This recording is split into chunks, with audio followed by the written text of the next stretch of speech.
आज सुरू असलेल्या महानगरपालिकेच्या निवडणुकीमध्ये मार्कर पेनची शाई ही पुसले जात आहे. अशा प्रकारे मोठ्या प्रमाणात एक संभ्रम पसरवला जात आहे.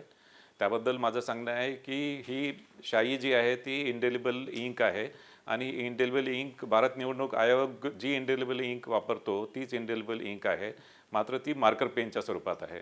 आणि हे मार्कर पेनच्या स्वरूपात राज्य निवडणूक आयोग हे 2011 पासून हे मार्कर पेन वापरत आहे. आणि यामध्ये ही शाई आहे, ही शाई ॲक्च्युली पुसली जात नाही.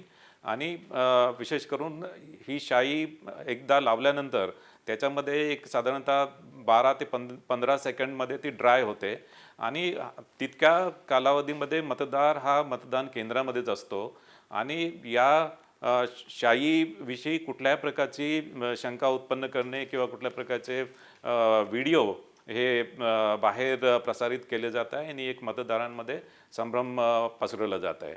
याशिवाय मला सांगायचं आहे की मतदार हा मतदान केंद्रामध्ये आल्यानंतर मतदान प्रतिनिधी असतात, जे उमेदवाराचे मतदान प्रतिनिधी असतात ते मतदाराची ओळख पटवून देतात आणि ते ओळख पटवल्यानंतर त्या मतदाराला मतदान करण्याचा हक्क असतो. त्यांना त्या मतदाराबद्दल काही ऑब्जेक्शन असेल तर ते ऑब्जेक्शन ते प्रिसाइडिंग ऑफिसरकडे नोंदवू शकतात आणि त्या अनुषंगाने त्या मतदाराची चौकशी होते.